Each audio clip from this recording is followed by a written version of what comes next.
In 1966, a young social psychologist named Elliot Aronson sat down 48 male college students at the University of Minnesota, put a tape recorder in front of them, and played them a recording of a guy spilling coffee on his suit. He was trying to figure out something extremely simple, something every single one of you assumes is true every single day without ever thinking about it. The assumption that the more perfect someone is, the more you'll like them. He was very, very wrong. And by the end of the experiment, he had accidentally figured out why your boss making a typo in Slack makes you weirdly trust him more. This is the Pratfall Effect, and it is one of the most counterintuitive findings in 50 years of social psychology. Every piece of career advice you've ever absorbed is built on a hidden assumption that competence sells itself, that the better you are at things, the more people will respect you, hire you, want to be around you, so you optimize. You don't post the embarrassing video. You polish the LinkedIn bio. You never, ever admit in a meeting that you don't know what something means. You are constructing a public version of yourself with all the seams sanded off, glowing slightly, smoothed out, with a tiny halo. The 1966 experiment quietly suggested this entire strategy might be backwards. What if the thing making you slightly insufferable is the part of yourself you're trying hardest to hide? Okay, here's what Aronson actually did. The setup was deliberately weird, and the weirdness is the whole point. He hired one actor, one guy, one voice, to record a fake audition. The audition was supposedly for College Bowl, this fast-paced, televised academic quiz show that ran in the 1960s, where college teams competed for prize money in front of a national TV audience. So the cover story was tight. The college students listening to the tape genuinely thought they were helping a research department pick which candidate to send to the show. They had no idea the coffee spill was the actual experiment. The actor read the same difficult quiz questions on every tape. Stuff like, name the only mammal that lays eggs, or what is the third planet from the sun? Real audition material. In one version of the tape, call it the smart guy tape, the interviewee gets 92% of the questions right. In another version, the average guy tape, same voice, same setup, but he only gets 30% right. Then, in half of each of those tapes, right at the end, the interviewee spills coffee all over his suit and audibly apologizes. The exact phrase isn't preserved verbatim in the paper, but the line everyone quotes goes something like, "Oh my goodness, I've spilled coffee all over my new suit." That's it. That's the entire experimental manipulation. One actor, one tape, 4 versions. Smart with spill, smart without spill, average with spill, average without spill. Then, he had each of the 48 students listen to one of the 4 tapes and rate the interviewee on how much they liked him. A composite attractiveness score. The students did not know they were being tested on anything. They thought they were just helping pick a College Bowl candidate. The results were so weird that Aronson and his co-authors apparently spent days double-checking the math. Okay, the actual numbers. From the paper. Smart guy, no coffee spill. Composite attractiveness score of plus 20.8. Smart guy with the coffee spill, plus 30.2. The spill made him almost 10 points more likable. Same voice, same answers, same person. One tiny visible flaw made him substantially more attractive to the listeners. Now the average guy. No coffee spill, plus 17.8. Already a little below the smart guy, which makes sense. Average guy with the coffee spill. Negative 2.5. He went into the negatives, a 20-point drop. The same coffee spill that turned the smart guy into a stud turned the average guy into a guy the listeners actively disliked. The interpretation Aronson came up with, and which 60 years of cultural and academic discussion has mostly held up, is that a flaw isn't a flaw. A flaw is a multiplier.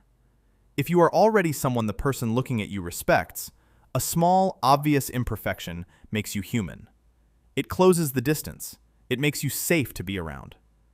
But if you are someone they have no particular reason to admire, the same small, obvious imperfection just makes you sadder. The cosmic injustice of it is staggering. The paper itself was only 2 pages long when it ran in the journal Psychonomic Science in 1966. 2 pages. With 4 conditions, 48 subjects, and one of the most quietly disruptive ideas in social psychology buried in the data table. 2-page paper, 60 years of follow-up. Still no big modern pre-registered replication. A few honest caveats before the payoff. The original 1966 study used 48 male undergrads rating a male target. It made no gender claim. The gender pattern people often quote comes from a 1972 follow-up by a psychologist named Deaux. She found male observers showed the effect more strongly. Female observers' ratings were more mixed, and in some setups, reversed. A second 1970 follow-up, Helmreich, Aronson, and LeFan, looked at how the observer's own self-esteem changed the effect. Counterintuitively, the Pratfall worked the strongest on observers with average self-esteem. Both very high and very low self-esteem observers responded less. Very high, probably too confident to need the relatability. Very low, possibly threatened by anybody else's imperfection because it reminded them of their own. And the blunder itself has to be small. Spilling coffee, forgetting a name, mispronouncing a word, all good. Crashing your car into the venue on the way to the speech, not so good. The size of the flaw can't outweigh the competence it's attached to. So with all those caveats, what the effect actually predicts is everywhere. Your boss's Slack typos. Your favorite CEO admitting on a podcast that they cried in a Target parking lot. The TV host who flubs a line and laughs at themselves. When somebody who you have already mentally filed as competent shows you a small, harmless crack in the armor, you don't downgrade them. You upgrade them. That feeling you get when a public speaker forgets a name on stage and visibly recovers, that warm, weirdly affectionate feeling, is the Pratfall Effect ringing through your nervous system in real time. The tech founder who admits on a podcast they have absolutely no idea how their AI works internally, you trust them more. Not less, more. The musician who forgets a lyric mid-concert and laughs at themselves into the microphone, that's the clip everyone posts on social media that night, not the perfect songs. The teacher who admits in front of a class that they don't know the answer to something and that they'll go find out, that's the moment students remember 20 years later. Now here is the trap. People hear about the Pratfall Effect and immediately try to fake it. They drop a small, staged blunder into a presentation. They mention they forgot their lines on purpose. They invent a small disaster to mention casually at a networking event. This doesn't work. Faked imperfection reads as faked imperfection, and a faked imperfection from somebody who hasn't yet earned competence in the room is just an actual mistake. The Pratfall Effect is not a hack. It's a permission slip for the imperfections you already have. You have, right now, a backlog of small, mortifying moments you spend energy trying to hide. The Slack typo you re-edited 4 times. The email subject line where you forgot the recipient's name. The time you walked into a glass door at a coffee shop. The voice note where you said, supposedly. You are pouring real, observable effort into making sure those things stay invisible. Because you believe they make you less likable. What the 1966 study says, in its quiet 1960s way, is that you've got it exactly backwards. If the people around you already know you're competent, those small, visible imperfections are not deducting points. They are adding them. Your boss's typo is making you trust him. Your favorite podcaster swearing on a hot mic is making you closer to them. Your friend's slightly burnt dinner is the most relaxing meal you've had this month. You are not the polished version of yourself that other people are required to like. You are the slightly damp, slightly creased, slightly typo-laden actual version. And in 1966, a psychologist in Texas, working with subjects in Minnesota, accidentally proved that's the version they like best.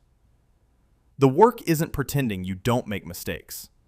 The work is getting good enough at the actual thing that your mistakes become charming. That's the whole game. That's the actual finding. That's the secret hiding inside the 2-page paper from 1966 that the rest of the self-help industry never quite caught up to. Curious which counterintuitive psych effect we're breaking down next? Subscribe. Wednesday's one is mean.